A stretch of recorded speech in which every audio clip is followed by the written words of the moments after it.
Hey kids, you're listening to the internet's wettest podcast about video games, consoles, and pancakes. The SML Podcast. Prepare for the SML Podcast.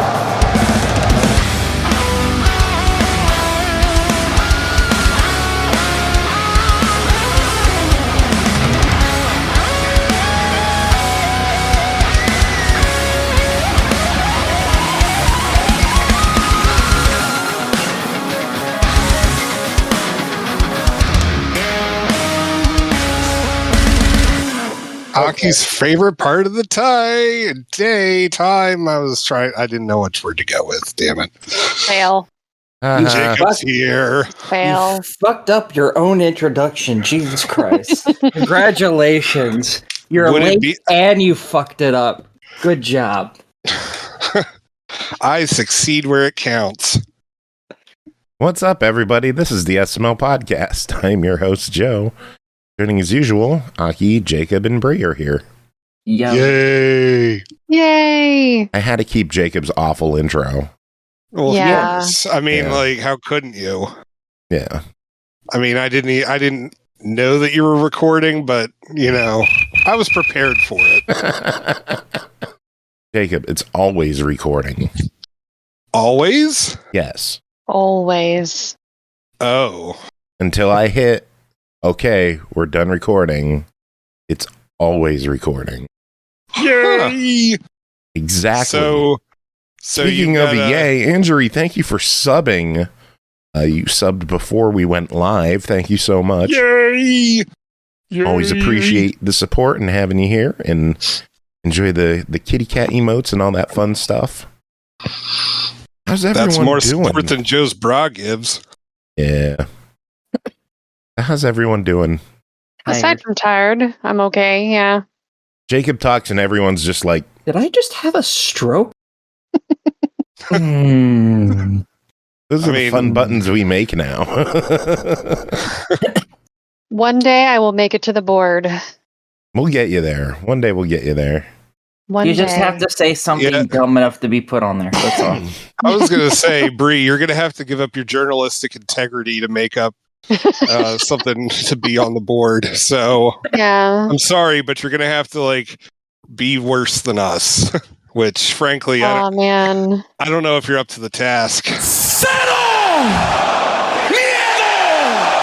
It's a wrestling one. Yeah, I Aki's noticed. just pushing buttons now. Yeah, there's a few of them I don't Imagine recognize. that. You've Aki added a pushing few buttons. That's Yeah. not something that she does on the regular. Aki sees new buttons and she's all like, Holy shit! more. That was actually going to be the next one, so yes. You've added 6 of them since I last looked at this. yeah, we add a lot. I get bored. Ooh, and I knew what 2 of them were. Awesome. I'm the beef! Yeah, I was waiting for you to What? click that one. Hell.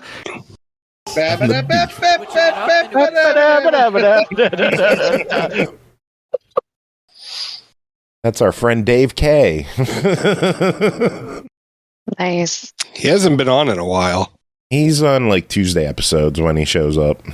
Well, yeah, I know, but even then, he's not. Yeah, it's been a while. Big Adam's going to be on, I believe, this coming Tuesday or Monday that we're doing it.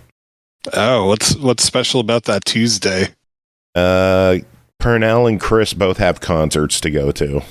So the rest of us are showing up to be kind or some bullshit. Oh, Yeah, well, as it turns out, wrestling is on Tuesday next week, so that worked out perfectly without me even realizing it. Well then. Yeah. So, should we get to news? I don't have much this week. oh yeah, I don't should either. probably dig up articles. You have more than I do, so you're good enough. All right, There then, is Aki, what's your news? We all still exist somehow. There you go. Good job. Yeah. That's not news. That's For some of us, it's news. Just let her have this one. no. Yes. She doesn't let me have crap. I let you have all the crap. Crap is fully your domain, my dude. Yeah. My dear. Do you hear My that, dude? Bree? She's flirting with me. Fuck nugget.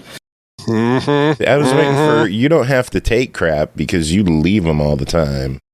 Well, I flush. I can't speak. So I can't anyway, speak for Aki in her domain. I don't know what she does in that yard. I mean, she might holy shit in that yard. So anyway, Game Pass update for the first half of October, and it's a lackluster one. Oh, yeah. 5 games. 2 of them are just free additions to Game Pass Standard. Okay, what are those? MLB The Show and Open Roads. Okay. They're already in Game Pass Ultimate. They're just going to Standard now. Oh, I get you. Yeah, because now we have layers, and it gets confusing. Yeah, and it's stupid. Yeah, it is. It's annoying because now I have to specify which tiers these games are for. That's annoying. Yeah, it is. Is somebody talking in the background? I was wondering the same thing. I don't think so. Aki, stop watching Murder, She Wrote. Fine. October 2nd, Sifu joined Game Pass Ultimate and Standard. Nice. Aki reviewed that one, didn't she? Yes, I did. Okay, that is a fantastic game. That's the one where you're like a ninja running down the hallway and you age every single time you die or something like that, right? Is that the game I'm thinking of? You're not ninja, but yes. Okay. Or you fight ninjas, right? No? Okay. One of them is a ninja, I guess. All right. 1 out of 50 enemies ain't bad. Yeah. You have the gist right. It's yes. Yeah. You got the aging thing right. That's the main. Well, that was the whole gimmick. So yeah. Close enough. Yeah, it seemed interesting, but it was one of those games where I'm like, I don't want to be the one who has to review this or pay money for it, so it's good that it's going to be on Game Pass. It's really fun. It's hard as fuck, but it is so fun. Yeah, that's the thing, though. It's the difficulty level that I was like, pass. Yeah, I'm 39. I ain't got time for that. That is fair. October 7th, Mad Streets is joining Ultimate and Standard. Mad Streets? Yes. It's a beat 'em up? Yeah, an older one. Okay. It's a game. It's a game. Mad Streets. It qualifies as a game. It sure is a thing. And then October 10th, Inscription is joining Game Pass Ultimate and Standard. Cool. Fantastic game. Heard a lot of good about that. Yeah, so there you go. Really good. Is Inscription the one with the shotgun or the one where you're playing cards? Cards. Okay. It's not all mediocre news, though, because games have to leave Game Pass, too. Oh. Yeah, I usually say it's not all good news, but I don't think the lineup was that good. Yeah. But, 5 games leaving the service, with Dyson Sphere Program leaving PC, and then Everspace 2, From Space, F1 Manager 23, and Scorn all leaving Game Pass. Scorn was a good one. Yeah, anyone who hasn't finished Scorn, just take a day after work and beat it. Which one is... I take a day after work and beat it all day, too. Ew.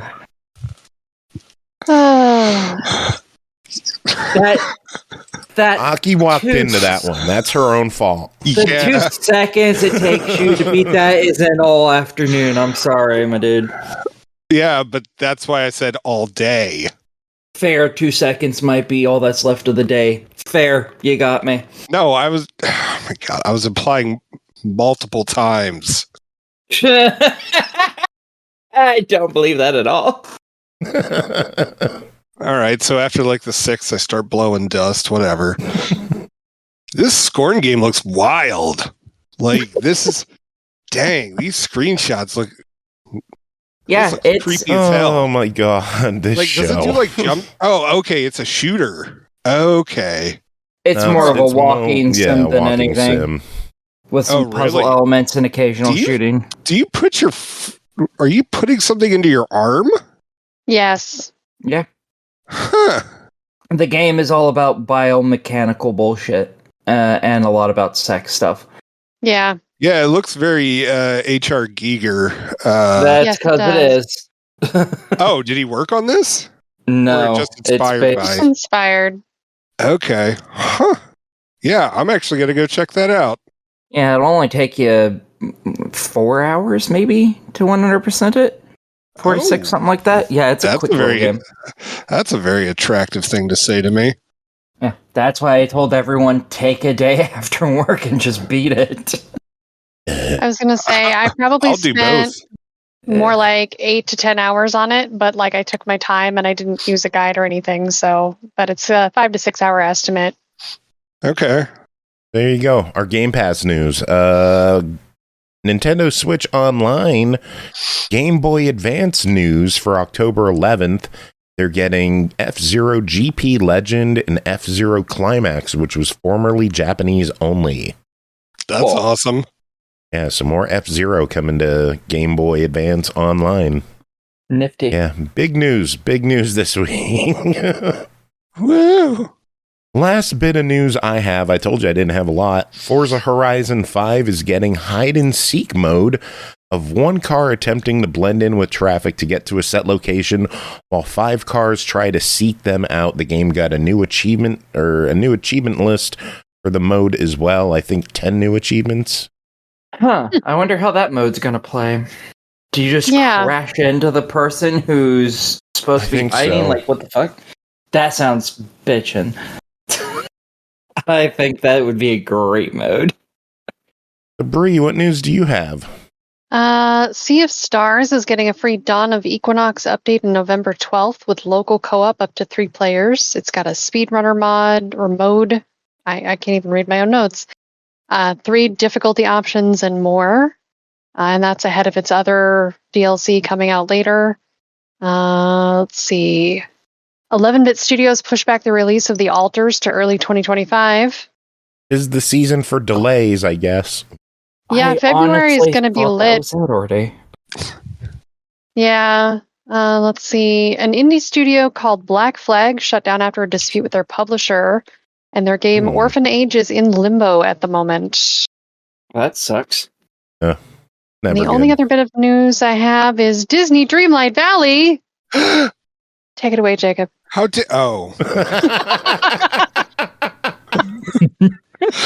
was like, it's gonna be so sad. He was so hurt by that. It was such betrayal.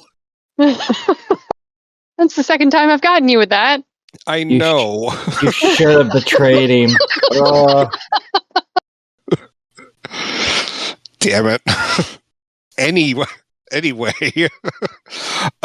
so big news for Disney Dreamlight Valley. Next week, the next Star Path starts up, and with that, Timon and Pumbaa are going to be dropping in the game, and so you're going to have to go back into the jungle, which is like the Lion King biome, whatever you want to call dream, whatever the heck they call it. I don't know.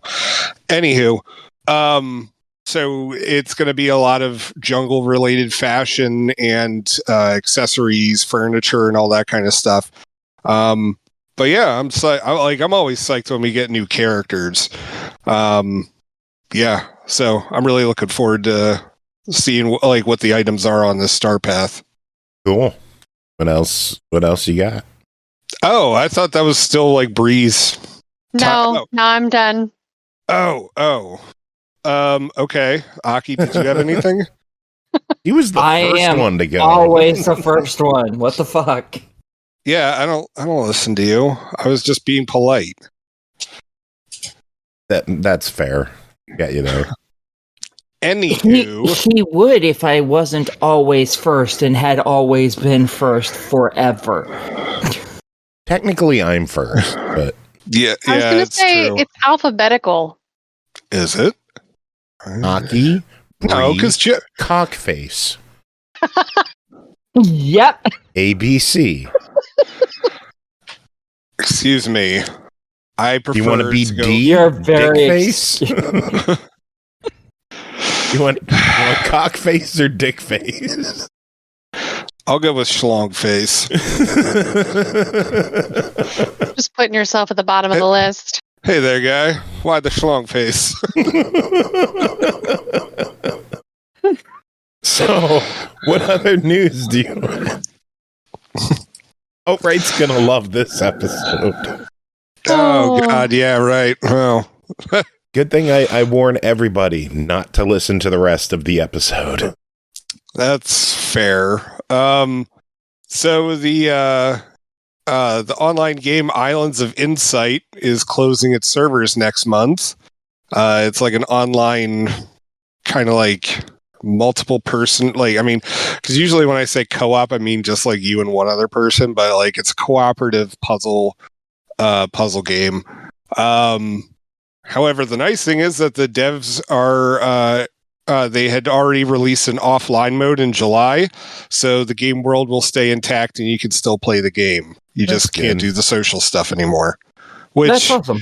Which apparently players said isn't a loss anyway.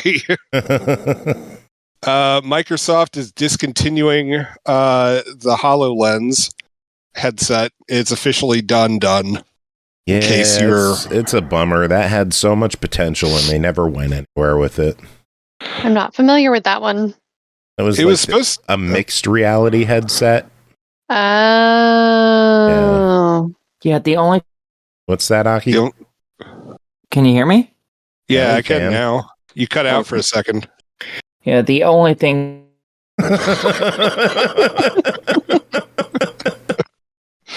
Aki, you cut out again at the best part. Are you fucking kidding me? What the fuck? You cut out at the same part both times. The That's only great. thing, and then nothing. All right. Apparently the world just doesn't want me to say anything, so I'm just going to be quiet now. Try it one more time. The only thing I remember about it, oh my god, it's still showing me a speaking, was when they displayed it with Minecraft. Yeah. Oh. During E3 the one year. Yeah, where they were like using some sort of cable or something and seeing everything in 3D and they were able to move blocks and shit. Yeah, that was really cool when they did that. It had such potential and such cool, unlimited, untapped, futuristic potential to it, and they just went nowhere with it.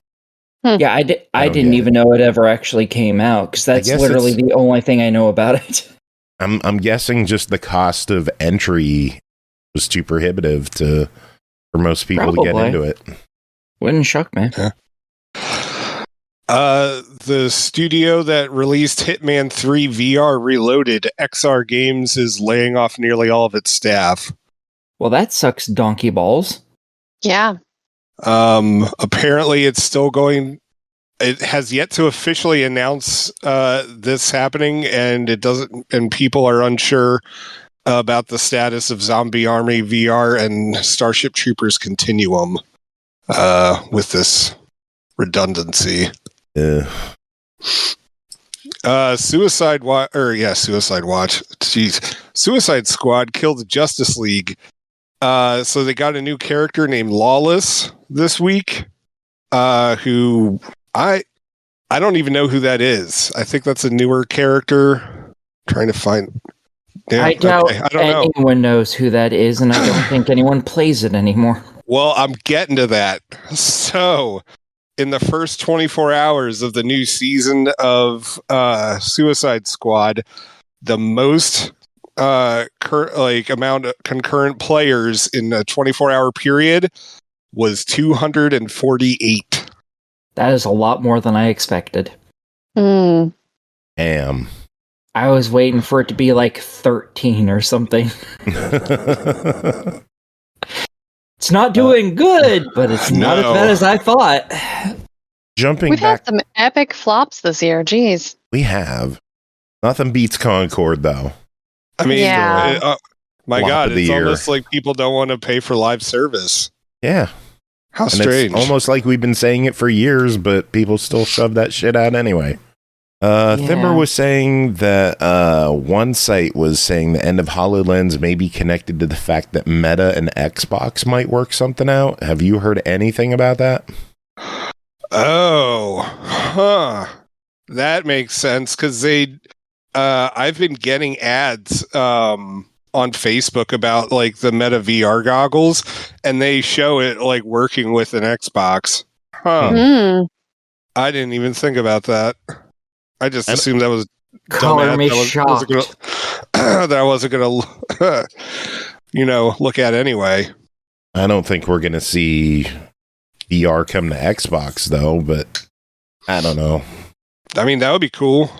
It would. I just don't see it happening. I mean, Sony's... maybe with this, like, what do you think? Maybe like with this console generation? I don't think we'll see anything this generation. I think Sony has effectively scared off people from wanting to do VR on console because of how the VR2 has basically flopped. They're still trying to kind of push it, but it doesn't seem like even Sony cares anymore. Yeah, but the thing is that if that Meta partnership actually is pretty damn smart, because then it's just Xbox is making their product work with it. Like, they're not responsible for any of the bullshit that Facebook or Meta has to take care of. That's not a bad plan. And maybe that's like Microsoft just being like, yo, VR, come over here. We've already got an established product. Like, bring it on. Maybe. How would it hook up to a Series X? I don't know. Like, that's why I was saying maybe next console generation. Yeah. Because the Series X doesn't even have USB-C ports. Unless they're going to make an adapter. It would still be bottlenecked by USB, though. There's no other ports you could plug it into. I'm not arguing. I'm just saying, I'm just wondering, like, where the end game is with this rumor, but I don't know. But you know what? They should also hook up an N-Gage. What other news do you have? Oh man, the disgusted look on your face after you heard that. I love it.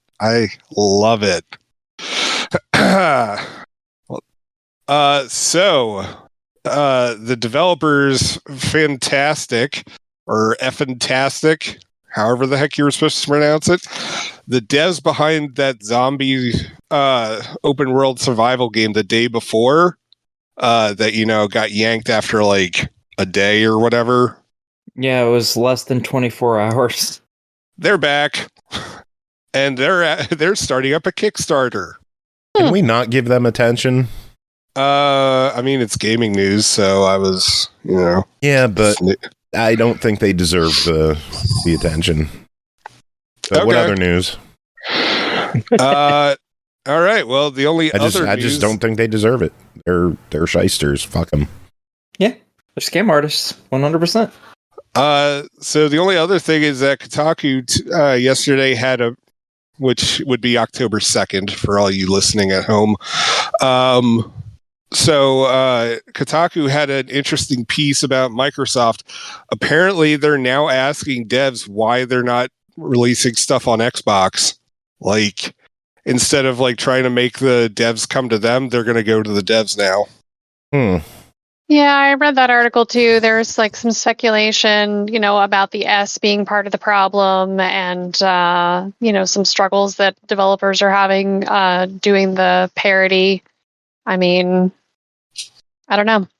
A lot of issues I've seen come down to contact, and like I don't know if there's communication issues somewhere that Microsoft needs to work out, but it seems like developers have a hard time getting in touch with people anymore. Well, that's what they're what was it? They actually have like a doctor, like somebody with a doctorate who's like in charge of human experience or something like that.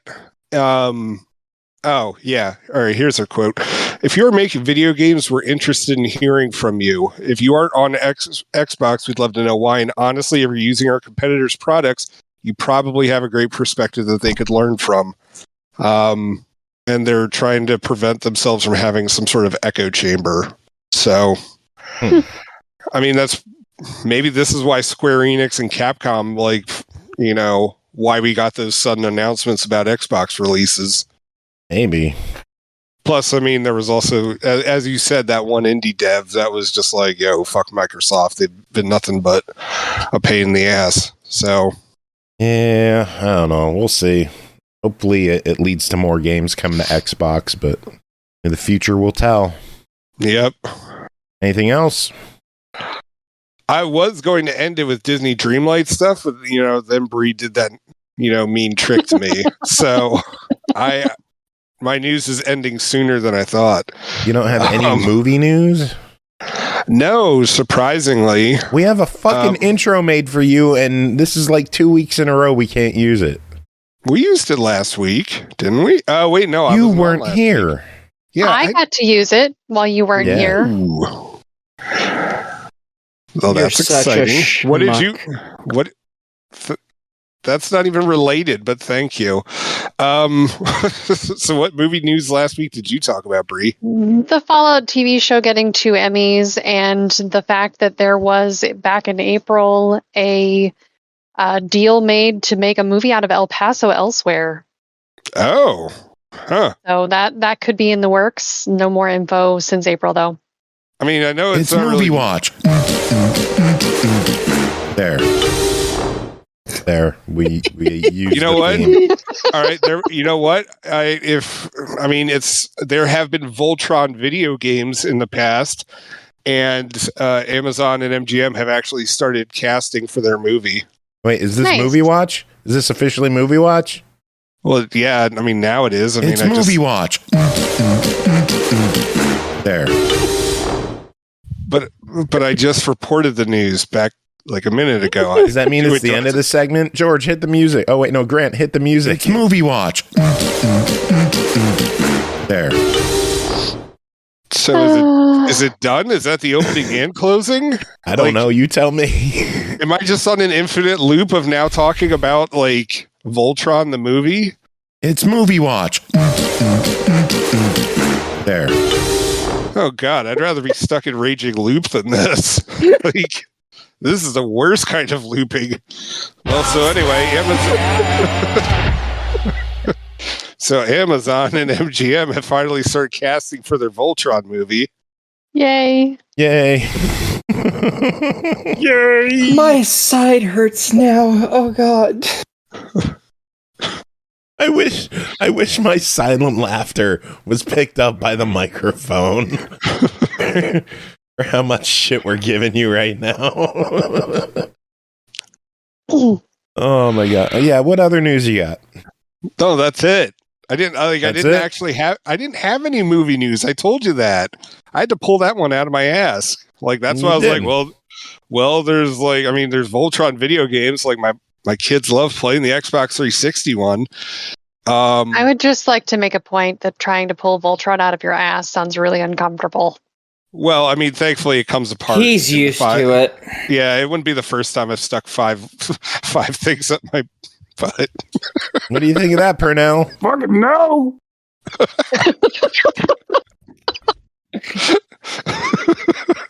I'll form the head. No. Oh, I'm dying over here.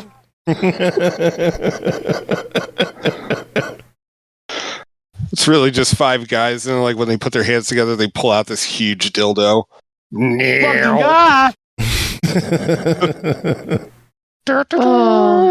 right, should we get to reviews? We should. You should probably already also let the people in chat get to talk again. Yeah, I guess so. We'll turn off emote only, and then someone's gonna turn it right back on. Joe is a cruel but benevolent at the same time dictator. I love that they had the emote chat only on, and Thimber DM'd me as like, please turn it off. I have news. I turned it off, and then Trash Rando immediately turned it back on. Oh, I love it. Oh, I love our viewers. Good stuff. Thibber says he's going to leave. If anyone does that, I'm going to leave. Okay, review. Should we get to reviews? Let's get to reviews. All right. Let's get to reviews. I'm not clipping that. That's fine. I didn't expect you to. Good. First item to talk about tonight is the Turtle Beach Stealth 700 Gen 3 headset, designed and sold by Turtle Beach, available in cobalt blue on Xbox, white on PlayStation, and general black for $199.99. Premium multi-platform audio perfected. Turtle Beach's third-generation Stealth 700 debuts an extensive list of class-leading features and improvements that surpass the previous generation, as well as competitive offerings, placing it at the top of premium headsets. Bri, I guess first off, we could reveal the big surprise that you've been on the headset this whole time. The whole time. Yay! Yay! Time. So tell us about this headset, because we've heard how good it sounds already. So tell us, how does it feel? How does it work? How is set up? Give us all the info. I have a whole lot of info for you. So first of all, this is my first time using Turtle Beach headphones of any kind. I have specific needs and ideas about what my headphones should be, and I've never before seen Turtle Beach that fit what I was looking for when I was in the market. But I've owned various headphone brands and price at different price points to compare to while looking at the Stealth 700 for this review. So first off, let's talk about some specs and features. These are wireless headphones, which is an absolute necessity for me because of the cats and the insane amount of wires I already have everywhere in my setup in a very small space. What drew me to the Stealth 700 was the up to 80-hour battery life. I've been known to be on headphones for up to 16 hours in a day, doing some hardcore gaming. Just the idea that I wouldn't need to charge my headphones more than twice a week feels like a luxury. In addition, there's a speed charge built in where I was able to recharge to full in about 3 hours. I gave them a full charge at the start and tried to drain them and track the hours. I'd say I think I had them fully charged and ready to go on Saturday. I'd say I got in at least 70 hours before I finally felt like I needed to charge them a few hours before the show. Oh, wow. So I'm back to 100%. I can check on the app, how that goes. I'll talk about that in a minute. It features 60mm Eclipse dual drivers, which delivers deep bass. The dual drivers have a distinct woofer and tweeter separating low and high frequencies, which boast improved audio quality over conventional drivers with a frequency range of 20 Hz to 20 kHz. The Swarm 2 app does firmware updates over the air with mobile app using your phone's Bluetooth.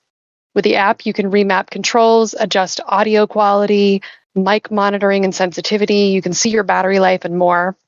The first thing I needed to do was install the app on my phone to do a firmware update. The process was pretty easy, took you step by step. Took a good 5 minutes to complete. You can use the app on PC to do the same functions once you've hooked it up there. Crossplay multi-platform technology. Comes with 2 USB wireless transmitters, one for Xbox and the other for PC, PlayStation, or Switch, which you can use with the USB dock on Switch, which means you can change between 2 devices with the flip of a switch. There's also a visual indicator on the transmitters as to which one you're on. And then on top of that, it also has Bluetooth, so you can connect your phone, tablet, PC, or any other Bluetooth devices that accept this simultaneously wirelessly. So you could answer your phone and still hear the game you're playing on Xbox. That's cool. Or like me, I listen to my PC audio like music and streams. I listen to YouTube, listen to podcasts, all that stuff. You listen to podcasts? What? Are you cheating on us? Yes, with a younger, sexier podcast. And this became a necessity for me since I got a hold of the technology. So this is yet another set of headphones that can do the simultaneous audio. For my stream setup specifically, I do PC audio for party chat when I play Sea of Thieves, and I need to be able to hear certain alerts and things for the stream. So that all comes through the Bluetooth. And then I have the Xbox audio at the same time going on. So that's that. It has a unidirectional flip to mute mic.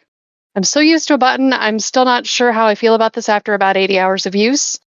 Sometimes I needed a quicker mute than flipping. Other times I just needed to be mindful of the noises I was making. The flip is solid, but a little stiff, and so the speed feels a little slow. And there is a visual indicator for when it's muted on the transmitter, which I thought was really handy. My cat was going crazy watching it last night.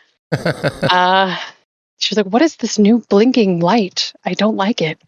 Both the transmitter and the Bluetooth range was great. I was able to walk around all over my house with the headphones and not lose signal. It's a low latency 2.4 gigahertz transmitter with the Bluetooth version 5.2 dual source. Let's talk about form and design. Stealth 700 are a sleek piece of equipment. I got the black ones with the accent color, and the arms are a nice gunmetal color.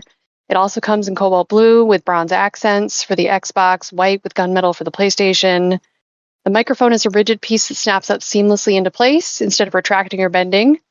You can slightly swivel the mic closer to your mouth once it is in the down position, which is subtle and smooth.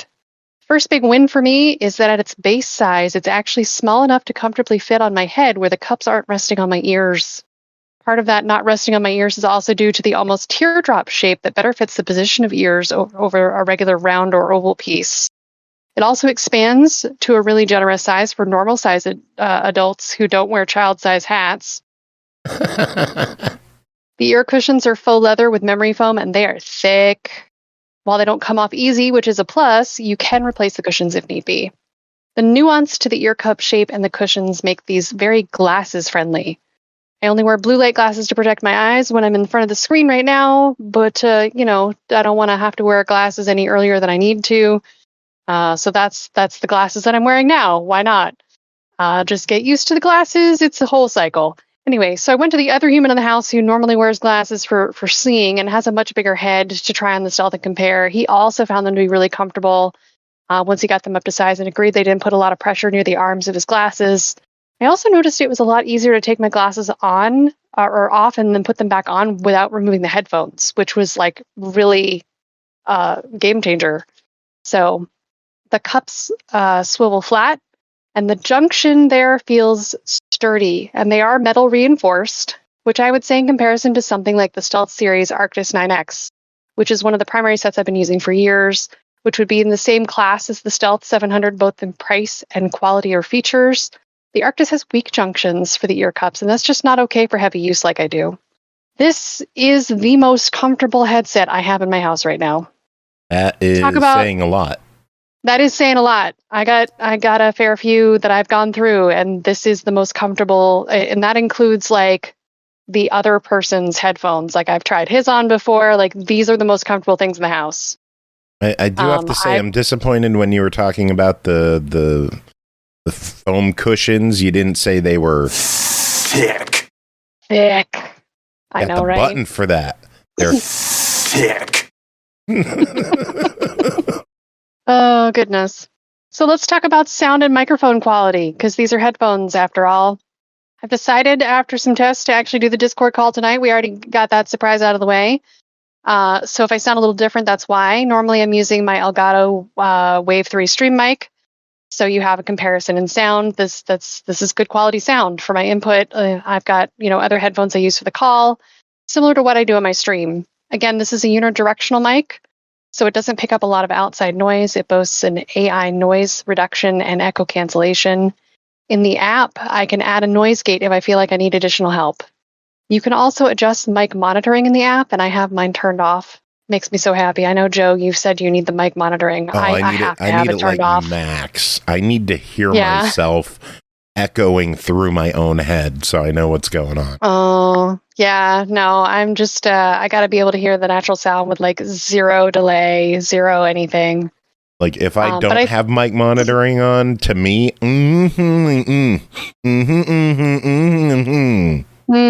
that's what it sounds like to me. That's fair.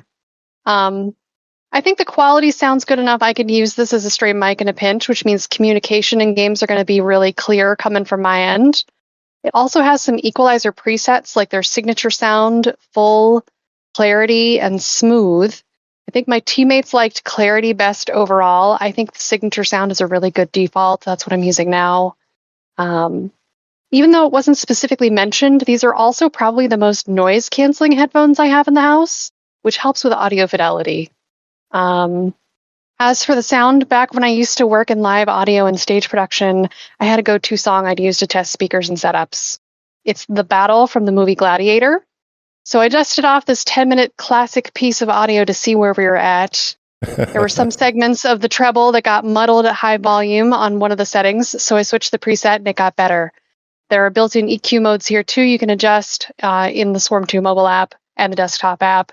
The signature sound default is really nice. There's a bass boost, a bass and treble boost, and a vocal boost. And then you can bring up the equalizer and adjust frequencies to your own liking and save up to 4 presets for different games or movies. Ooh. Which is pretty luxury right there, like being able to have that many presets. Overall, the headphones passed my test for that song, and I moved on to my new favorite album by Bear McCreary to play around some more. I was able to hear stuff I hadn't heard before in the music, which is great because Bear plays with some very unique instrumentation for his works, even in a hard rock metal album. I know, I had to use unique. He really does. Man, this guy has figured out how to use a kazoo and not make it sound like a kazoo. He plays the hurdy-gurdy. He puts the coolest stuff in there. But these are for gaming and boast something called superhuman hearing trademark. So I set to Sea of Thieves, where good audio and knowledge of your ship noises can make all the difference in battle and keeping your ship afloat. Separation of sound was amazing. I was able to make the best use of the game's audio mastering to hear where the holes in my ship were, which direction the cannon fire was coming from. I could hear the splashes of an enemy trying to board before I ever saw them. If you're a fan of multiplayer shooters like COD, you want to have the ability to hear footsteps and differentiate where gunshots are coming from to enhance your ability to fight and survive, and this will do that. You also have 3 volume adjust wheels on the headset. On the left, you have 2. There's the game volume overall, and then there's a chat mixer, so you can mix between party audio and game audio. And then on the right, you have a separate wheel just for the Bluetooth audio. So if you're listening to music or streams with the Bluetooth, it doesn't interfere with your Xbox audio at all. You can completely separate wheels. Yeah, it's perfect. Absolutely perfect. But with anything, there's going to be some downsides. So let's talk about the downsides. Requiring the USB transmitter to connect to Xbox can be problematic for me because other peripherals, like, say, the PDP Victrix Pro BFG controller, also needs a USB dongle to connect. And there only being one USB on the front of my Xbox Series X, that's a problem. Seeing as how my stream gaming rig is in a tight space with lots of wires, it's a pain to try and move and see about using one of the USBs on the back, which turned out I only had one left. I had some weird issues with OBS that eventually I found a solution for because the Bluetooth sets have 2 versions of the audio as headphones and headset. It's really only an issue if you're a streamer, and I totally got it solved. Sometimes I had a hard time getting the app to sync to the headphones. I'd have to shut down the app and restart. Not a deal breaker. On a personal note, they really pushed the phone app as the way to do the firmware updates, and I barely had enough space to run the app on my phone, even after deleting several apps. But that's because I have an old phone. If anybody wants to give me a new phone, you just let me know. I'll totally review it. The app was also not 100% reliable in reporting my battery life. So earlier today, it dropped down from 48% down to 8% in an hour. It gave me some warning beeps to let me know, which was good. But there was a little bit of a disparity there. But I figured the warning beeps were telling me that my battery life was low, and I did the math, and I was like, oh, I got 70 hours out of this easy. It's just time for it to go. I just lost track of time. So the other weird thing, if I shut off the Xbox, the headphones turn off, even if I wanted to continue using them for Bluetooth. Easy enough to turn them back on. It was just weird. But yeah, I'm ready for a verdict. Well, these are $200 headphones, so they aren't cheap. Are the features worth it? Is the sound quality worth it? Give us all of your opinions on this. This is a sophisticated pair of wireless headphones. It's full of technological features and solid design. If you're in the market for a high-end set of headphones, this is one to keep at the top of your list. If you need wireless that does more for your lifestyle and multi-platform gaming, this should be your next big look. I am absolutely the target audience for these based on my needs and interests. If you have the budget for this, it's a buy it. Even with it requiring the transmitter, I like these better than the Steel series that I've been using for years. Oh wow, very good. It sounds like these are my new permanent headphones. It looks like they found a good home. Yes, they did. So, any other thoughts on the headset that you want to tell us? Did I mention how comfortable they are? I can seriously wear these things for like 16 hours and then not be bothered at all. Like I barely notice that they're there. That because the ear pads are thick. That is one part of it. Also, good design. There you go. All right, moving on. We're going to talk about Moving Houses, developed and published by Gordon Little, released October 1st on Steam for $12.99. A silly little physics-based game about moving. Is it? Be neat, be careful, and be a chaos goblin. Choice is yours, but be warned, not all is as it seems in this quiet little house.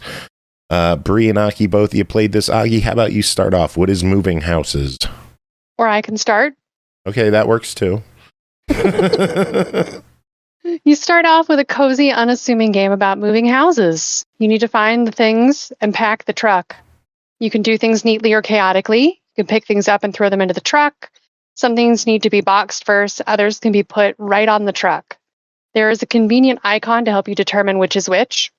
There are tasks to perform that show up in the top right of the screen. As you complete your tasks, like clearing out the front or backyard, you get a star and a satisfying little jingle, and you unlock a new skill like running or jumping. Pretty satisfying to pack this truck. There's no Tetrising needed to get things in there, and it just makes a little gleam noise and a beautiful little visual effect, and poof, it's on the truck perfectly. There's a pretty chill little packing game about liminal spaces. It's a joy to pack. And at first, there's nothing too weird, just some things falling off the walls.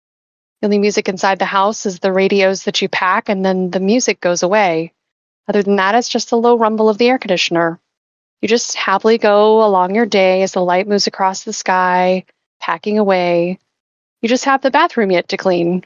Strange. This house doesn't have a bedroom to pack. Oh, wait. Yes, there is. How could I forget the bedroom? That door. Did I just miss that door in the middle of the dining room? Nope. I walked around to the back of the house because that's not right. And sure enough, there's a window into the dining room where the bedroom door should be.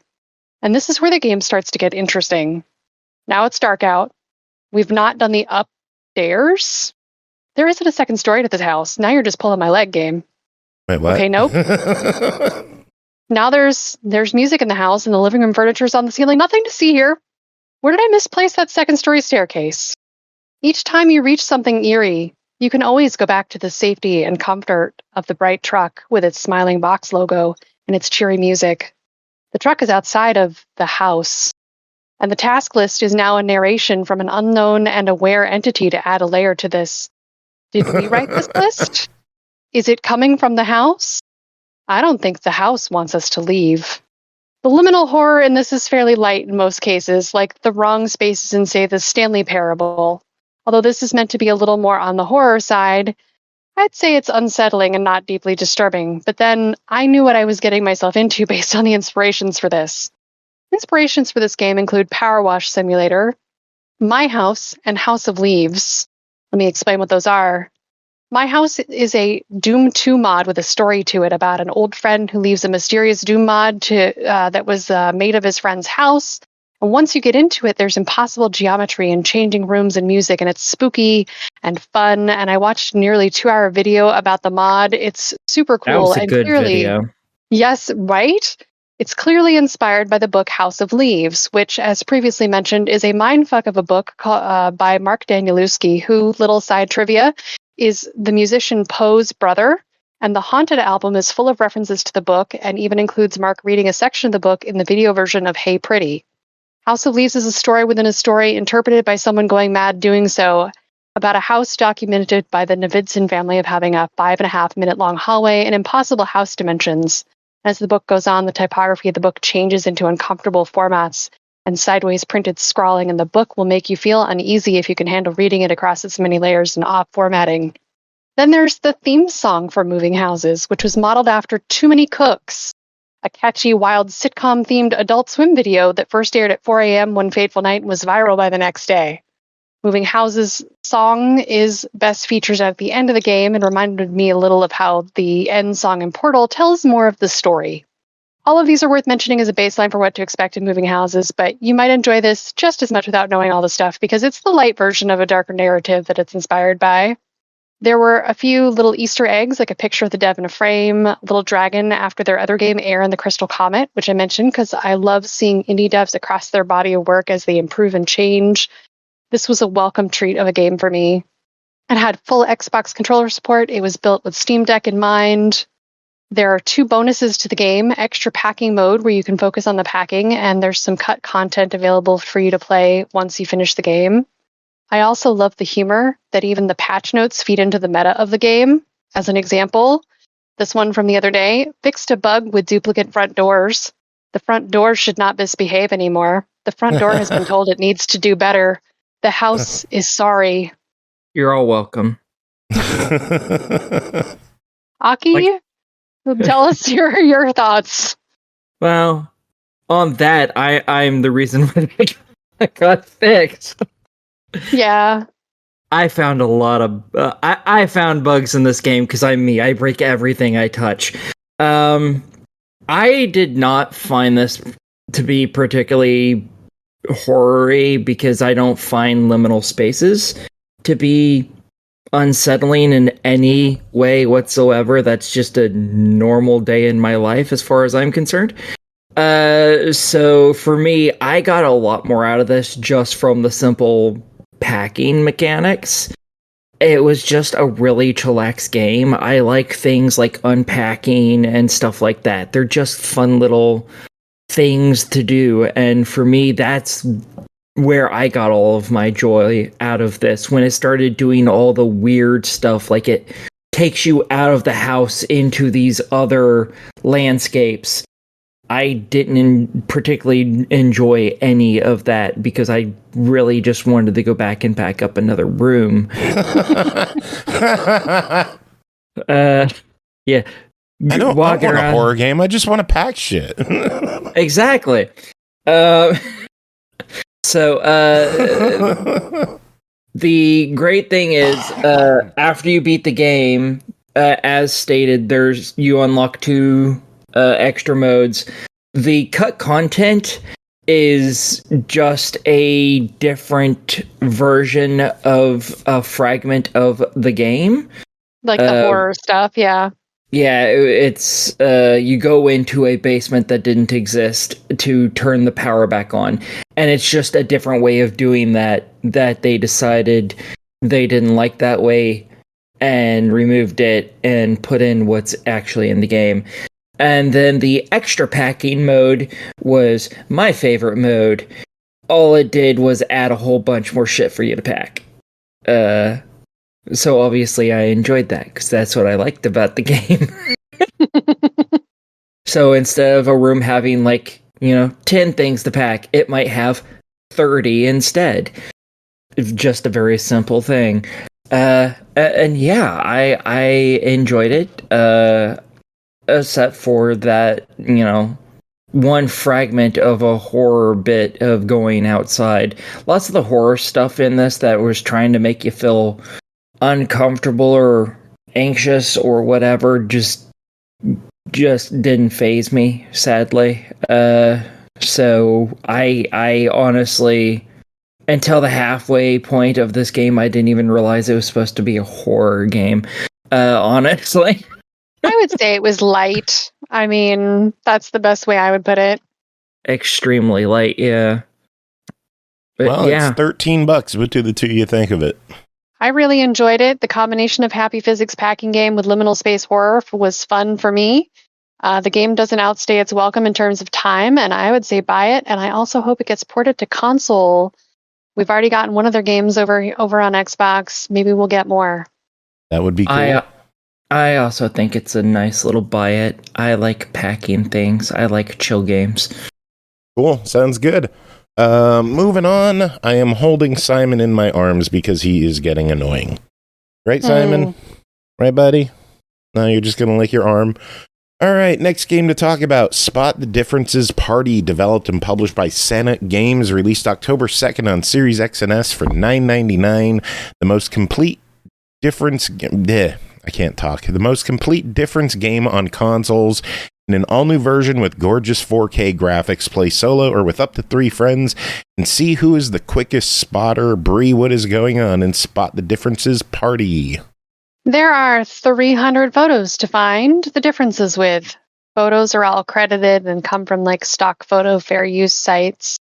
You can play this in casual mode with no timer and infinite hints, or try and get streaks with the timer on. You'll have to be sharp and dedicated to get some of the achievements in this, like one for getting a streak of 50 photos in a row in timed mode. Each photo has 5 quick differences to find between the 2 nearly identical pictures. Sometimes things are really obvious, like a red bow has been added onto the photo. Other times things are blurred or color changed and more difficult to discern. You can also play this in party mode with up to 3 other people locally and see who can score the fastest. You have your own colored and numbered cursors, and you race to find the differences. There are photos ranging from animals to architecture, and they're all beautiful. There's also a photo album you can peruse once you've unlocked a picture through gameplay that will show you the artist's name and a quick toggle of the altered photo. So you could effectively memorize some of the photo differences in case you come across them randomly in play. It appears the only way to get achievements and unlock things is the timed mode. There's also a broken get all the achievements achievement. No. I had a good time with it. It worked as it was supposed to. If you don't care about the achievements, it's a fun puzzle game with a simple concept. So yeah. So 300 pictures, 3,000 differences to find, $10 to spend. What are your thoughts? I would say try it or buy it on sale. It was okay unless you love Spot the Difference image puzzles. Like, this could get boring kind of fast. I could only sit and do so many at a time. I found that this was more fun at like a casual level and not for the achievements. Yeah, this seems like one of those games that you would just pick up and play for like 10, 15 minutes. And it seems like something good this is something I would play on my Switch. Would use. Yes, quick resume. This would be great on my Switch, which I think it's on Switch as well. I don't know. But this is the Xbox release. So, yeah. But overall decent? Yeah, like I said, try it or buy it on a sale. Sounds good. Next up, Before Exit Supermarket, developed and published by Take It Studio, released October 1st on Xbox One, Series X and S, PS4, PS5 for $6.99. In Before Exit Supermarket, as a supermarket employee, your job is to close the store at night. With everyone gone, your supervisor is giving you the responsibility to lock up. Can you handle it? Bri and Aki, both of you played this. Aki, start us off this time, if you're not muted. I don't. Am I muted? Please tell me I'm not good. Muted. Oh, thank fuck for that. You know what? Y'all are a bunch of dicks. Like, if I did the same thing, you'd all be quiet. Ugh. Jacob just wanted to say something to feel relevant. What the hell? I love you, Bri. Y'all mean. Holy shit. Okay, Jacob, you're going to get your time on the rest of the show. Jacob's all like, I'm going to need you to fuck off, sir. So, Jesus. So, so Before Exit Supermarket, what's going on in this game? In this, you play as some employee, and you are the only employee working at this little shitty supermarket. Your boss is an asshole, and he will fire you for any tiny little thing you have fucked up. Why? Because he's an asshole. Because he's a boss. That's their whole existence. So you are tasked with making sure everything's clean, flipping the board to say closed, and then making sure every single door is shut. And when I say every single door, I mean, the door to the bathroom, the individual stall doors, the toilet has to be closed because that counts as a door too. And as you play through the game, you're meant to play through a week, a full 7-day week. If you make it to the end without being fired, you get promoted, and the game throws you back to the main menu, and you start over again. Not before they give you like a weird celebration though for your promotion. It was like we don't want to talk about that. It was really weird. Their character models are some of the creepiest fucking things on the planet, and we're just not going to talk about that anymore. Yeah, let's save the ending for the people who get there. Let's not talk about that. Yeah, it's horrific. You all don't have to worry about reaching it. Most of the times I played through the entire 7-day week was like 15 minutes long. But while you're playing through the days, you'll be given random tasks. And the thing is, these are randomly drawn out of a pool of 20. And there's an achievement for playing through and finishing all 20 of the different tasks that you can have. Because they're drawn randomly, you may play through it 7, 8, 9 times, and therefore go through 7 times that many numbers of tasks and still not get through 20. I think it took me 12 times of playing through the entire game from day 1 to day 7 before I finally got the last one. So yeah, it can be kind of a pain in the ass. But some of these are, just going out and cleaning up messes from where people pissed on the floor or something, and then picking up the wet floor signs, to picking out rotten fruit and getting rid of them, to, where'd everything in the store go? That was a weird one. That one shocked me. I was like, what do I do? Is there a phone number I should call? Have we been robbed? There's multiple of those. And, sometimes it's down to, go pick up all these random ass boxes and put them in the back. Or, hey, go stock the shelves. Which, for me, that part was my personal hell. I don't know how many times liked packing before, but you don't like stocking shelves? No, not in this game. You have no idea. Awkward.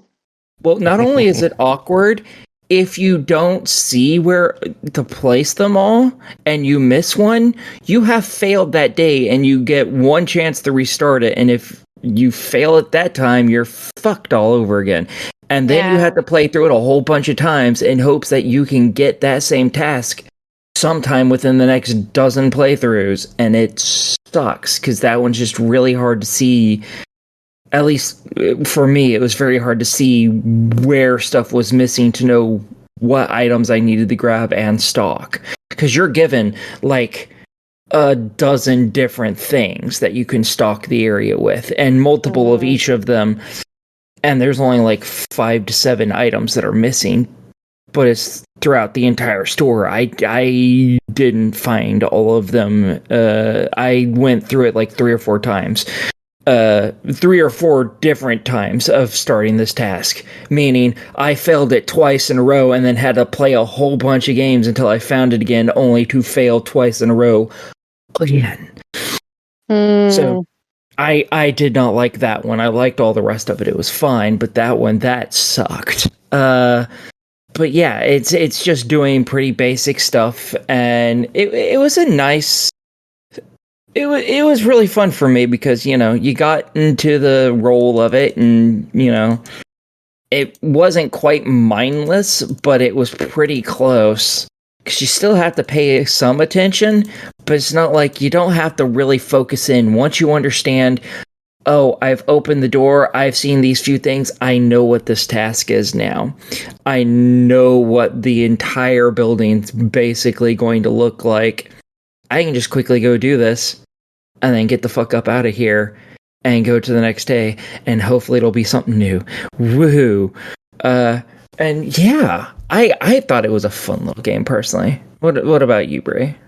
So yeah, I kind of was calling it like a cross between a simulator and a spot the difference game. like Project 13 or something like that, where you have to learn the store to really know what to go on. There's no tutorial.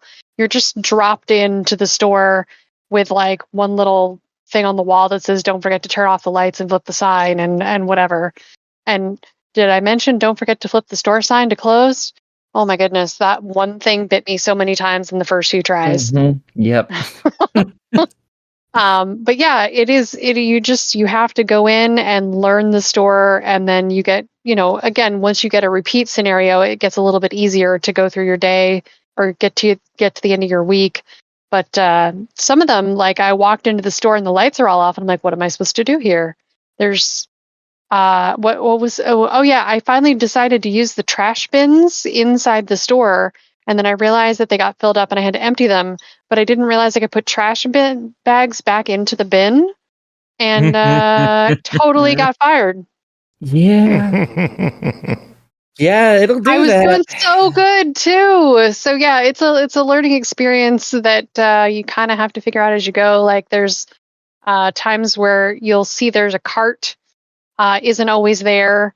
And the cart could mean that you have to mop the floor. It could mean that you have to replenish toilet paper. It could be there because you might need to replace trash bags because you have rotting fruit and things. So there's little hints as to what the scenario is. But I had a really good time with this one. Yeah, and I'm just going to let all y'all know real quick. The moment, if any of y'all get this and you find the rotten fruit, just pick them up and throw them on the floor. That would save a lot of time. Yeah, because eventually the mess from that just fades over time, and they explode into nothing. So just pick them all up, throw them on the floor, and go do the other stuff you need to do. By the time you're done with it, that stuff will be gone. You don't have to clean it up or anything. It's fantastic. That is a good time-saving tip. Yep. All right. Well, before Exit Supermarket clocks in at $7, what do you think? Yes, 100%. Yeah, I think the price is right. The RNG can make it a little hard to 100% the game achievement-wise, but if you're into Sims and spot the difference type of game, I would say it's a buy it for me. Sounds good. All right, Bri, one last game for you is Cat in Rain, developed by Maria, published by Phoenix Reborn Games, released September 25th on Xbox One, Series X and S for $4.99 each. Dive into the whimsical and challenging world of Cat in Rain, a captivating 2D precision platformer that combines classic gameplay with pixel art graphics. Prepare for an adventure where every step matters and every jump counts, whether you're a seasoned platformer veteran or a curious newcomer. Cat in Rain has something for everyone. Bri, did it have something for you? Well, this is a catformer, by which I mean a cat platformer with a little orange cat. Because of its precision nature, it requires you to use the D-pad for movement, and jumping is with A. You can play this on easy or hardcore. Easy doesn't change the game, it just gives you more health. There are 50 levels to endure. Pretty simple premise. You start out each level with full health, and you need to get to the door at the end. The bricks in this game are orange, so is the cat. And there were a few other graphic design choices, like putting the big red hearts so large across the screen I could barely see them over the orange walls. You have your standard assortment of spikes, jump pads, buttons that add or remove platforms, crumbling boxes, stompy stones, and cannons. If you fall into an area, there was way too often no way to get back up after leaving you looking for a way to kill yourself, which on easy was tedious because you have so much health. You could pause and restart. Yeah, or breakable platforms don't return, leaving you stranded. And so often you're expected to blindly jump into an area where you will almost definitely take damage. I found a lot of the level design to be frustrating. I found the jumps to be finicky, like there often wasn't enough headroom to clear a jump to a platform or to avoid damage from cannon fire most of the time. There was no real story to the game, and the game didn't have any rain in it despite the title. They used what I assume that's a deny it then. No rain. Free AI for the cover art. The sound the cat made when it took damage was awful. There was one saving grace, at least on easy. If you die a couple of times, the game asks you if you want to skip the level. And I said yes a lot. That will unlock the next level for you, even in the menu. But if the level ends in 5 or 0 and you want that achievement, you actually need to complete the level. So it was a game. It's good for easy achievements. It was not an exciting precision platformer. No. No. Well, it's only $5. What are your thoughts on Cat and Rain being $5? Sadly, I would still say deny it. I played through both the Xbox and the Series version and got the 100%, and I was frustrated and just unentertained. Well, that's a shame. Cat games, always a bummer when you got to give a cat game a deny it. Or any game for that matter. I mean, like, I feel like I try to choose games I think I'm going to enjoy, and sometimes they're just not up to snuff. Yeah. I think this is only the second time I've denied anything on the show, so yeah. All right. Well, Bri, that is it for you. We will let you go so you can get to your sailing. Yeah. Yar. Yar. Yar. Yar. Yar. Thick. Yar. And for once, Yar. Jacob, I am not going to be the last one out of here. Why? Because I am fucking tired and I'm going to bed now. I get to be the last one? Yes. Yes. Nice. Just us, Jacob. Yeah, Ooh, the rest of us don't have to SML listen to you After anymore. Dark. I'm so sorry, Joe. After dark. Thick. With schlong face. Bri and Aki, any final words? Bri, I'll let you have this. I'm too tired to think. Don't be ashamed. Don't be ashamed or disappointed in yourself ever. That is a job for your parents. Yeah, That's be ashamed true. of Jacob instead. All right, you guys have a good night. Good night, Take it easy. Please. See ya. How's it feel, Jacob? It's just us. I mean, not that different, really. I mean, the quiet is nice. Yeah. Not having to hear Aki's. Well, kind of nice. Thanks to the soundboard, we'll always have Aki. Did I just have a stroke? It's like always having you. Fall into the abyss of my gaping butthole. Yay! See? I mean, yeah. Fun for everyone. Is it, though? Is it? Anyway, next game to talk about, GoobnBalloonsDX, developed by IconicArts, published by IconicArts and Nejcraft, released September 12th on Xbox One, Series X and S, Switch, PS4, PS5, and PC for $9.99. Evil forces have invaded Goobstar. Join Goober and his friends on their quest to save the denizens of planet Goobstar from the invading balloon menace in this wacky hand-drawn shoot-'em-up and watch the world grow around you. Jacob, what is GoobnBalloonsDX? So I'm not gonna lie, I took this game because I thought that this was gonna be like another one of the usual like cheaper games that I've been reviewing, like the cheaper indie games, where it's just like, you know, they're essentially borrowing from other better genres or titles and stuff like that, and you know, it's just like a $5-10 effort, and I thought this was going to be an easy review. No, this game is honestly quite the surprise, especially, I mean, for me, not going in there with like little to nothing on it, and it is a very nice surprise. So what it is that, yeah, it's a basic shoot 'em up. Think of it closer to more like Space Invaders kind of a shoot 'em up, but essentially what you're doing is that you're just popping all of these balloons that come down from the sky, and like the balloons eventually, you know, can speed up, but you can't get hit by anything. Otherwise you die and you have to restart the level. Thankfully, none of the levels really last more than 3 minutes, but you have to shoot all these balloons, and they're flying all over the place, and the game will introduce new types of balloons. So, like, there's enemies that you end up having to shoot, and, like, some of them are, like, just absolute jerks, and like they'll just like expand and then like fall on you. Other ones, like they'll drop these heavy objects, which if they didn't squish you to begin with, they're going to start rolling around the screen. And it becomes this very like chaotic and chaotic fun as you're trying to, shoot all these balloons, get however many points you're supposed to get. Some levels you just have to like survive for X amount of time. Other ones, like you have to get X amount of points, stuff like that. And I thought that I would get really tired of this real quickly, but the game makers actually make each level nice and fresh. So even though you're dealing with like the same enemies, a lot of the times you're going to be dealing with different rules. Like, like there was one level where you couldn't hit a bird. And if you did, then like the bird would die and then the level's over.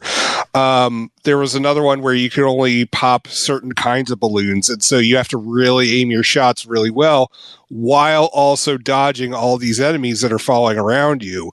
And there is like a story that goes along with it. It's kind of light, like there's not really a whole lot to it, but what's cool is that you start picking up all these friends along the way who are trapped, and with those friends you're going to unlock different characters that you can play as. You can unlock different cosmetic items, and I keep saying but that's nothing new. Yeah, that's true. There is a co-op mode, which is pretty fun for the couch, but it's a really fun shoot 'em up arcade kind of experience. I really like how it just keeps the levels zippy, but also fresh at the same time. And I like it, with the arcade feel, you could move from like the left side of the screen, and if you moved off screen, you'd show up on the right side of the screen. And that was kind of cool because then you could like plan out your defenses, like moving away from the enemies while also keep up like a steady barrage of your little laser pellet, whatever it is. But yeah, I had a lot of fun with it. Cool. Well, how much is it? I don't know. I didn't listen. You idiot. $10. What's it? Really? What are your thoughts on that? Wow. Yeah, $10. Totally get it at this price. That's a great price for this game. There's a lot of content in it, and it's a lot of fun. Definitely check it out. Cool, sounds good. Next game, Behold Battle, developed by Lasse, Zacho, Malver. Hopefully I said that right. Published by Samustai Limited, released September 27th on Xbox One, Series X and S for $6.99. Behold Battle is a simple auto battler where you see heroes and monsters fight to the death in randomly generated battles. Jacob, what is Behold Battle? So Behold Battle is an interesting little title. Essentially what it is you have two sides of a battlefield, and you have to pick out which side you think is going to win. And each side will have like their own stats, like here's 120 goblins versus 35 mages, and like here's their stats for stuff. Who do you think is going to win? And then you watch the battle unfold, and it's entertaining to watch.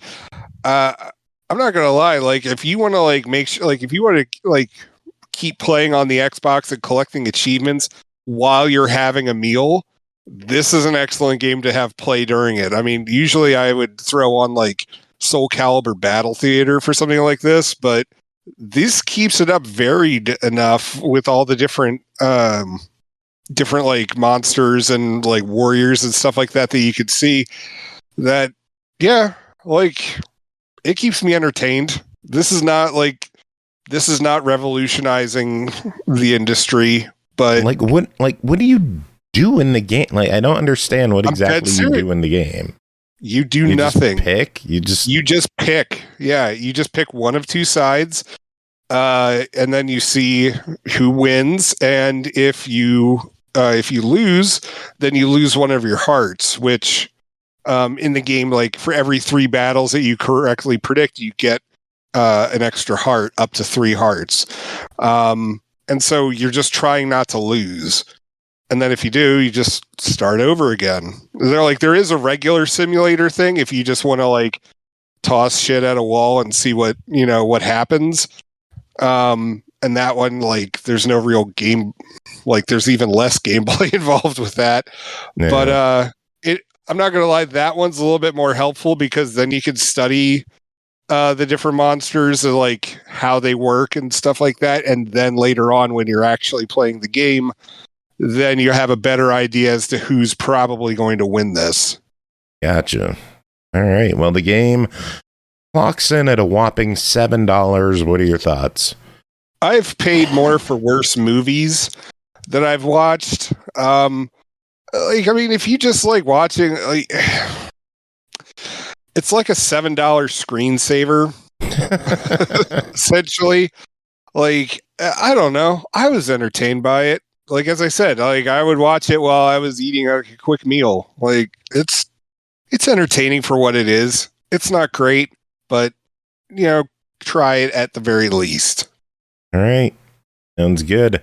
Next up, Zero the Kamikaze Squirrel, developed by Shinyuden and SUNSOFT, published by Ratalaika Games. Released October 4th on Xbox One, Series X and S, Switch, PS4, PS5 for $5.99.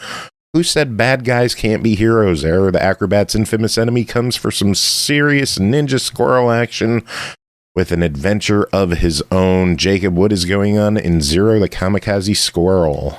So, Zero the Kamikaze Squirrel is a spin-off of the Arrow the Acrobat series that I've reviewed the 2 previous entries.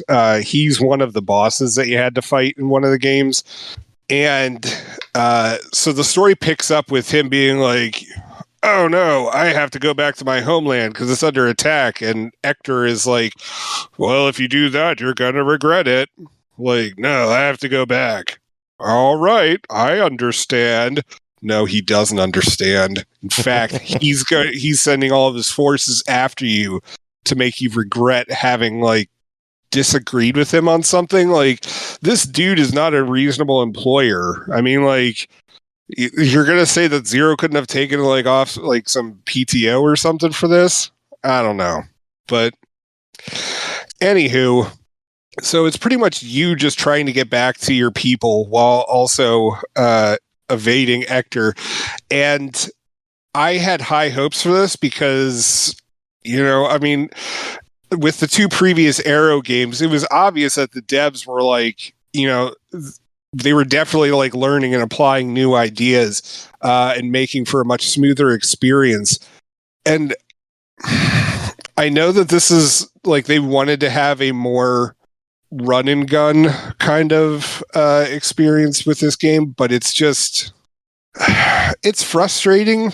Like they definitely like the level design is fine, if not a little bit more difficult from the Arrow games, and I had a lot more trouble handling him in combat than I did with Arrow. And it's not like I expected him to operate the same way, but there were a couple of times within this game that I actually got soft locked, because of just how the game works. Like, on what I believe is to be like the final stage, like you're running along this train track. Like, I mean, you're on a train or not. Sorry. No, you're not on a train. That's Arrow the Acrobat 2. I'm sorry. You're in a cave, with, volcanic stuff. Sorry. And if you happen to fall in one of the pits, obviously, you died. You lose one of your lives. Well, the thing is that based on where it left the save for this room, you keep spawning behind this door that is supposed to shut when you enter this area. And so, like, it just automatically kills your character because he's not in an area where he's supposed to be. And I guess, like, that's just how the game handles it. Like, oh, well, he's not supposed to be there. You die. And so, yeah, you just end up losing all your lives because you got locked back here by the game. that was like I actually grabbed a video of that because I was just like, what the heck, man. But I felt that like the level design was better with it, but I was also kind of disappointed too with like the boosts that this game gives you. Much like the other two Arrow games, there's various assists like that will help you do better in the game, like infinite ninja stars, infinite health. At the same time, there's a warning if you activate the invincibility that it can actually cause you to not be able to beat the final boss. And so I left invincibility off for that part of the game, but I left infinite health on. I don't know what the difference between the two of them is because I still can't beat the final boss with only just infinite health. Yeah, so it like even the assists were kind of broken in this game. Weird. And I was just it was just disappointing.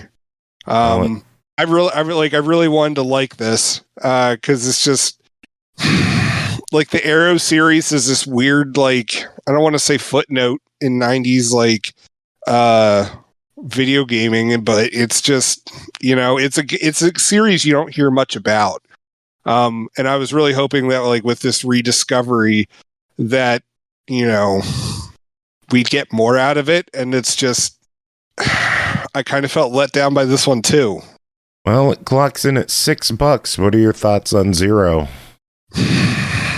I'd suggest waiting for a sale, but at the same time, I think it's important to buy games like this because it encourages devs to dip further into the well and re-release old games so we get a chance to judge them, on their gameplay merits as adults.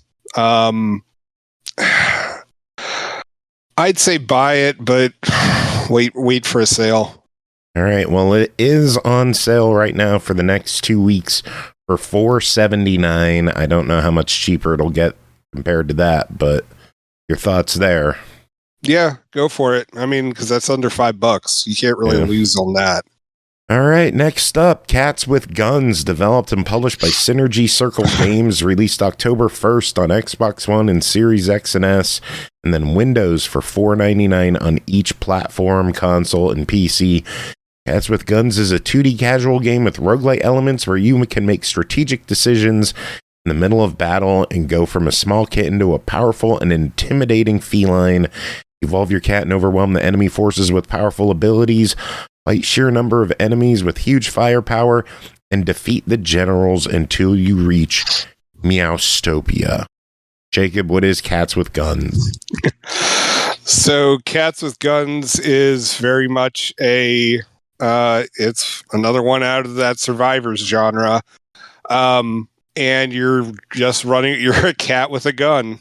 And you're running around just killing all these rats in different rats or mice in these different forms. And you could get upgrades for different powers. So, and it's a standard stuff like different shields or acid or fire that springs up behind you, or grenades where stuff will explode. This one is really the standard kind of weaponry and stuff that you see in the genre. So it's really not like it's reinventing the wheel with this. And yeah, after every, I think it's 5 minutes, you have to beat a boss. And they're honestly not that difficult to beat. And the game really doles out the cash and the experience for you to level up pretty quickly. So it's real quick to get all 3 different cats that you can play as. And I'm not going to lie, I was a little disappointed that the cats themselves were not that much. I don't know. I was disappointed. There was really only 3 of them. You know, one has a gun, one has a knife with and the one gun. has nothing. No, the third one has a bazooka. I thought the first one doesn't have anything. The first one has a gun. Oh. Okay. It's a twin stick. You control twin stick. Right. I get you. Yeah. Okay. And then the second cat has a knife that goes with the gun, and then the third one has the fucking bazooka. Right. Okay. That blows crap up. Yeah, and so it's just you mow through it pretty quick. You get your 1K, and I think I did the PC version in like a half hour. It's not. Yeah, it's not an overwhelmingly intense game. It's just a quick. Honestly, it's the most chill Survivors game that I've played. I'll give it that. It is a really chill Survivors game. I actually enjoyed this one a lot because of how chill and laid back it was. And like, I didn't have to stress out with it. I could just go through it and have fun. Yeah. And unlock the cats. I wish there was more. Like, I was really disappointed that there was only 3. Yeah. It's one of those games that you get the 1,000 on and you're like, that's it? I can't have more? Yeah. Like, you could play it more if you want, obviously, but yeah, there's not much else to unlock. You don't get extra abilities. You just unlock the 3 cats and that's it. Yeah. Like, it would be like, if they made like DLC where it's like, for $1 you get 5 new cats with, all different new weapons and stuff like that, I'd pick that up. Heck, I'd probably pay more than $1 for it. Yeah, well, it's $5 for cats with guns. What do you say? Yeah, go for it. $5 is a good price for it. Cool. Sounds good. All right, we got one final game to talk about tonight, and we are going to Kids Corner. George, take it away. Kids Corner with Jacob and friends. It's such an adorable intro. Looney Tunes Wacky World of Sports, developed by Bamtang Games, published by GameMill Entertainment, released September 27th on Xbox One, Series X and S, Switch, PS4, PS5, and PC for $49.99. Get ready for basketball, soccer, golf, and tennis combined into one Looney Tunes sports game. Gain power-ups to incite chaos against your friends and family as you control your favorite Looney Tunes character in 4-player local co-op mayhem. But watch out for falling anvils. Jacob, what's going on in Looney Tunes Wacky World of Sports? So Looney Tunes Wacky World of Sports is, believe it or not, a sports game with the Looney Tunes characters. I know. I was surprised. So with this game, you have various Looney Tunes characters, like pretty much it's the standards: Bugs, Daffy, Roadrunner, Yosemite Sam comes as DLC for this game, but you can play as different, like Porky Pig's also another one. I was blanking on the pig. I don't know why. He was always one of my favorite characters as a kid too. So anyway, each of the characters has different stats associated with them. So like one character might have a lot of endurance. One character might have better accuracy. Another one might have faster speed. And so when you're building your teams for each of the sports, you have to like consider how that's going to affect how you're playing out. And the game has 4 different sports. You have basketball, golf, soccer, and tennis. Yeah, man, I thought I had said tennis, and I was just like, wait a second. Basketball, soccer, golf, tennis. Tennis. Yeah. Okay.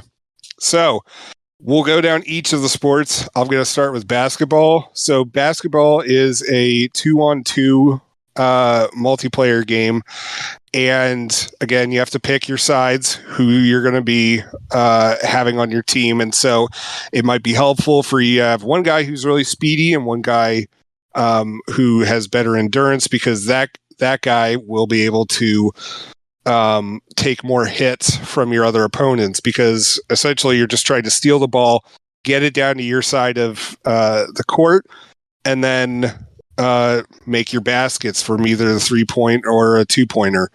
And the game, it tries to move along pretty quick. But it just, I'm not going to lie, like for a kid's basketball game, it was not a lot of fun for myself, and my kids weren't really big fans of it either. I mean, like when you got a 3-pointer, that was cool. But part of the problem is that the AI, like if you start getting like a decent lead on the AI, all of a sudden it'll just ramp it up, even if you have it set to easy. And next thing you know, it'll be like 40-38 in no time. And it's just, I don't know if it's like if it does it like to create excitement during the game, but if anything, it just felt more frustrating. Especially as I was trying to play with my kids, and all of a sudden, like, they're freaking out because they're like, they're thinking that, oh, I have the mechanics of this game down, and the game's like, nope. It's like the old NBA Jam and NFL Blitz games where they had to keep it close. Yeah. And it just, if anything, it felt unfair. Like, all the, like, just like how they'd suddenly be able to block every single thing that came across. And you can use power-up moves during all of these different sports. Well, what about soccer? Yeah, soccer was like, it's another multiplayer game, and essentially it's a soccer game with the Looney Tunes characters. It was really frustrating on this one because it really felt like the only way that you could actually score a goal is by using a power move. Meanwhile, your goalie is Granny, so guess how well that works. Oh, gee. Yeah, and it's just, it's a soccer game. It plays like a soccer game, but it never really felt that fun. Like, it just felt like the AI was just trouncing on us like the whole entire time. Yeah. What about tennis? Tennis, I was really hoping for. I really was.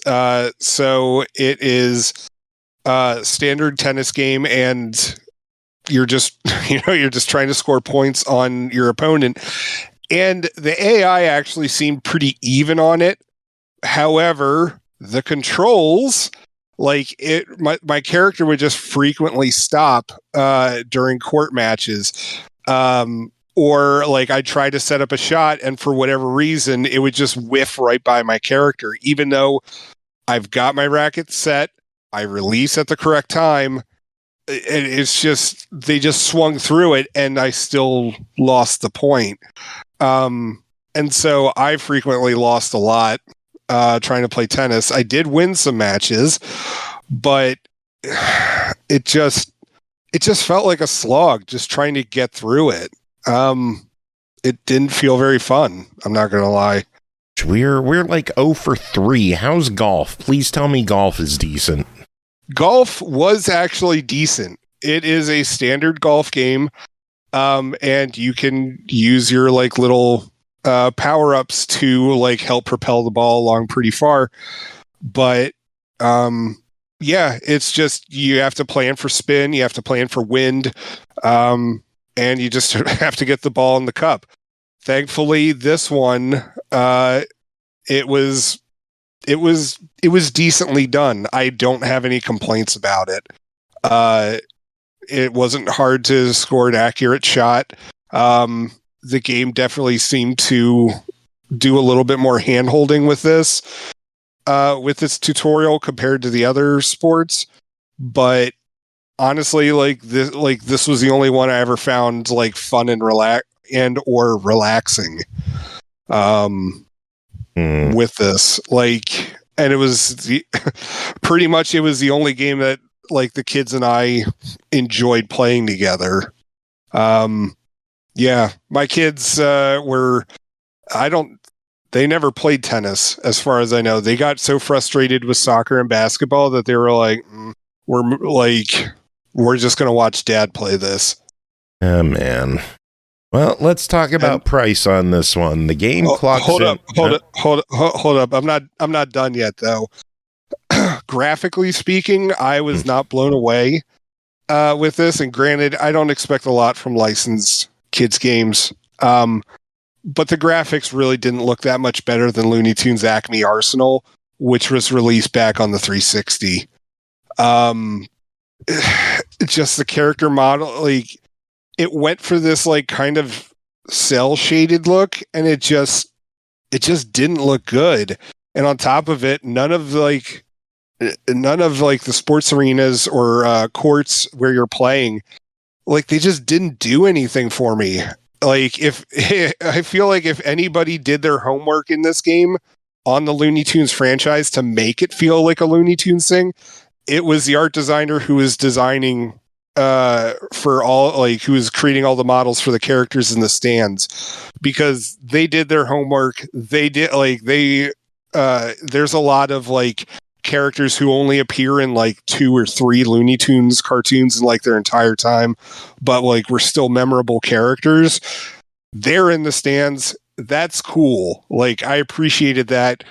It would have been nice if there was like a kind of like a Smash Brothers like secret helper kind of thing with the power up, or like how Mortal Kombat does it, and like bring one of those guys in as like a, you know, some sort of help.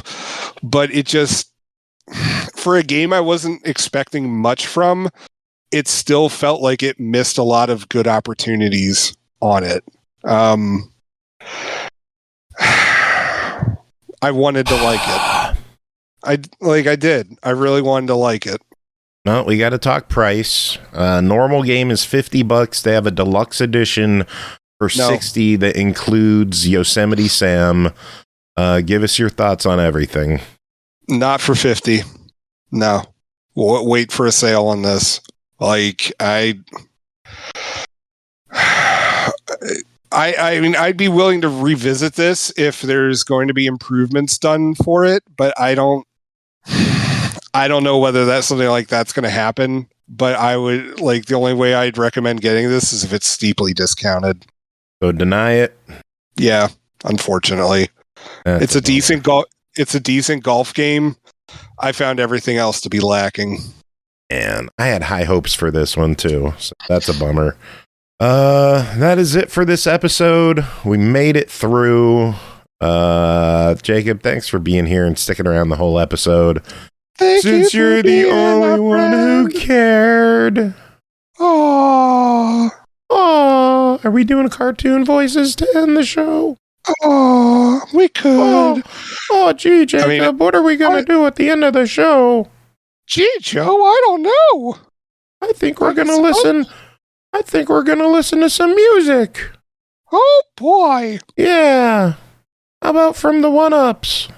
Oh, that's nice. Yeah. Yeah. Yeah. Yeah. Now you sound like Rocky. Well, what are you going to do? Well. Final words to end the show. I'm not sure, because I mean we ended it with a kids review, so we had to keep it clean. So looking forward to next week. I think I have to draw Jacob attention to that. Corner. That we have to. What? You're weird. What? What did I draw attention to? Keeping it clean. Oh, well. You weirdo. Well, yeah. I mean, we're adults. We talk about adult things. We use adult words. Kids, if you're listening, you shouldn't be using those words. If you listen to Aki, don't. The only thing you're allowed to say from this show is yay! Yay! Yay!